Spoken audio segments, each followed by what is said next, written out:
evening. It is December 6th and we are up here in the oh so exciting media room.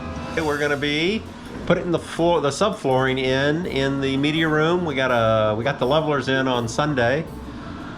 And now we just got to drill all the holes to hold the flooring down, or the subflooring down, and then obviously make templates of the flooring and cut the flooring pieces out and then install them. These should go a little quicker since they're bigger pieces and won't have as many cuts. That's about it.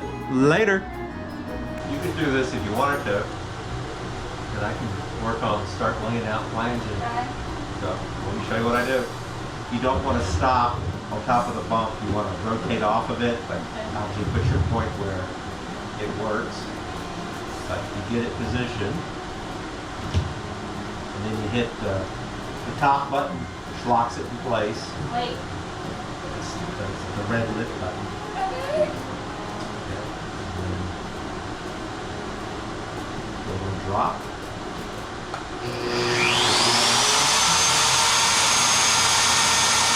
I'm not putting like tons of pressure.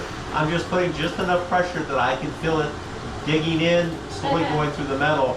And like if I feel it stop or hold, I'll back it off and back it, because either you've hit a little bit of hard metal or something's gotten lodged under the sharp edge of the drill bit, and when you bring it back, it lets oil or a little, that piece get freed up.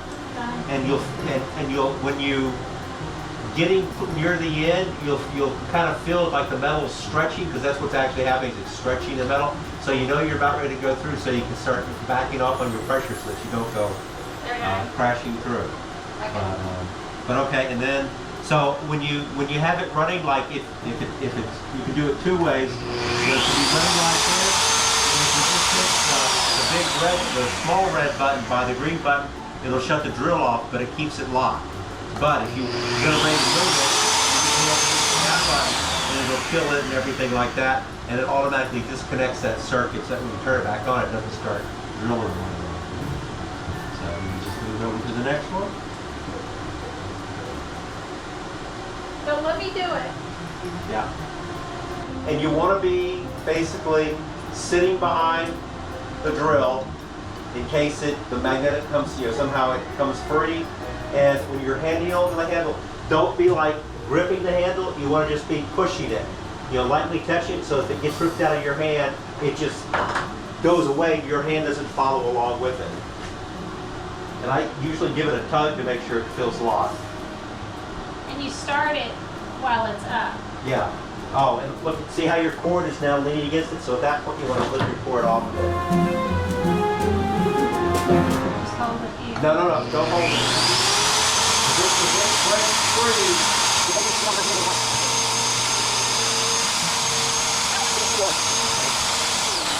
Yeah, I don't think you're pushing hard enough. Okay. Go ahead and give it, you should see stuff coming up pretty much continuously like it was there at the end where you get a lot of material. That will go right through. Yeah, well the thing is you'll find there'll be hard steel and there'll be soft steel. Yeah, some of them it's like just going through butter. It's like zoop, you're right through. And other ones are like that other one where it just seems like it doesn't want to go at all. It's December 8th, Thursday, and I am up here going to finish drilling out most of our, she's already done all of the floor holes.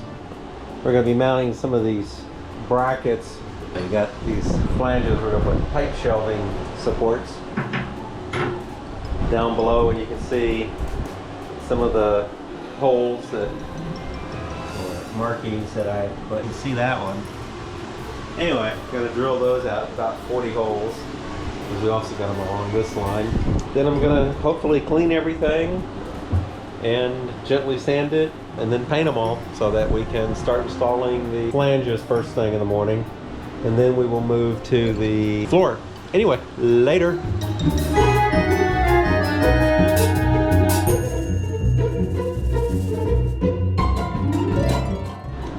Good morning. It is December 9th and we are up here to install this flooring. I don't know if you can see it. Let's see if I can Clean over at the car, some pieces of flooring over there in the car someplace. But we're gonna make template first. And this piece goes to right around here. And the second piece will be out to about there. This will be a pretty simple template. And then I think we're coming all the way to right here is the middle joint. That's the current plan. Later. Here's our spool of new templating material. This we just got off of Amazon. It's like 50 bucks.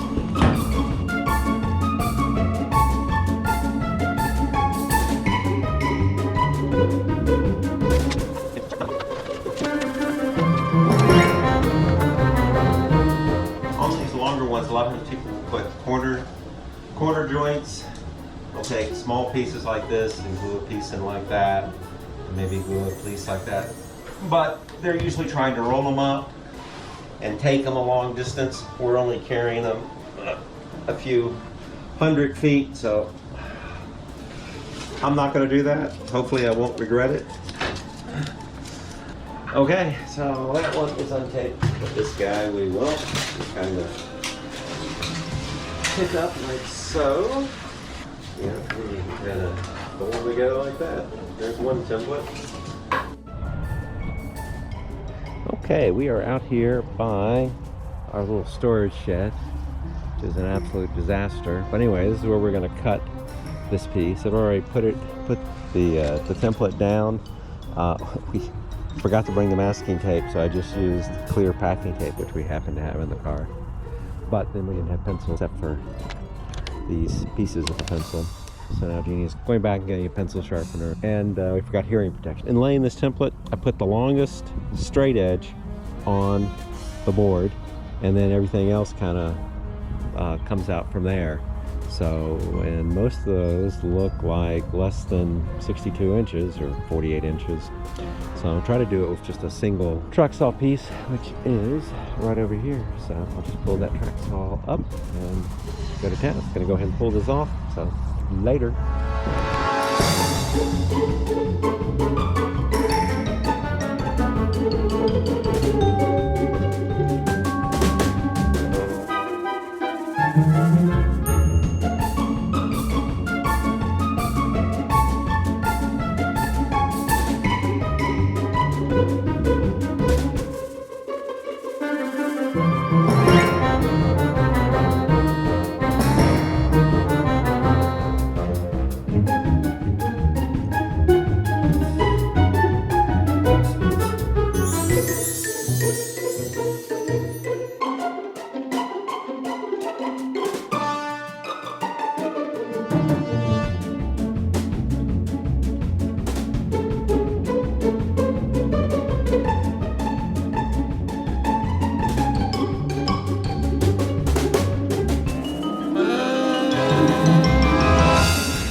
Good morning. It is December 10th and we are once again in here in the media room.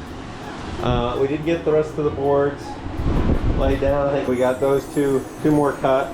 We still got to do all the Craig screwing and then the bolting down of everything, and of course the painting of the edges here. So we're getting ready to do that. I'm going to pull, well, I already pulled that one up. It was sitting down here. I'm going to go, but anyway, we're going to work on that.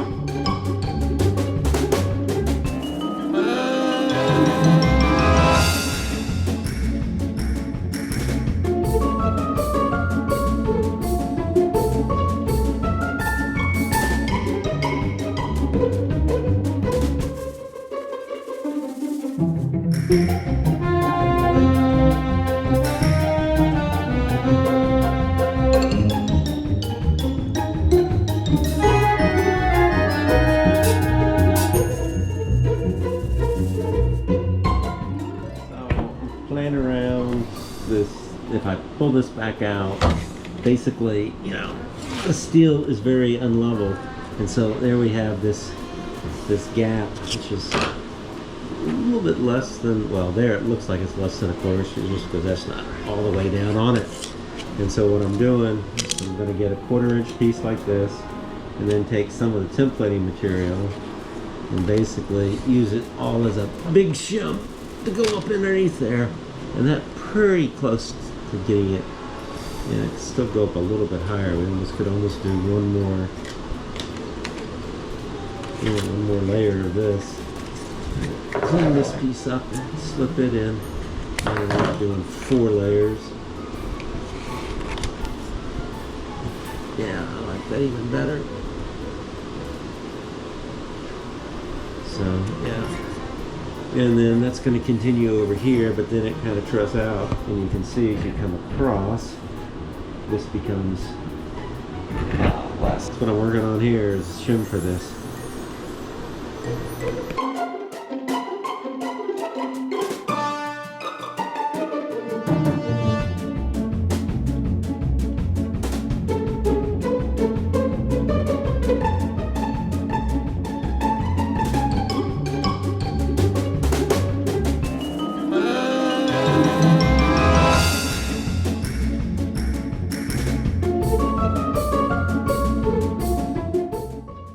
Well, we have finished installation of the floor in the media room, and of course a week or so ago in the front bedroom. So yay, we got subfloor in. Now eventually at some point we'll install all of the finished flooring on top of it.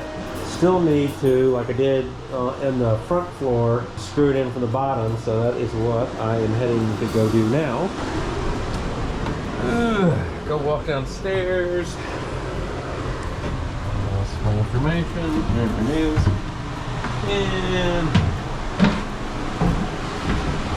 go into the storage room. Okay, we are now inside the storage room, and we will start installing the screws in here.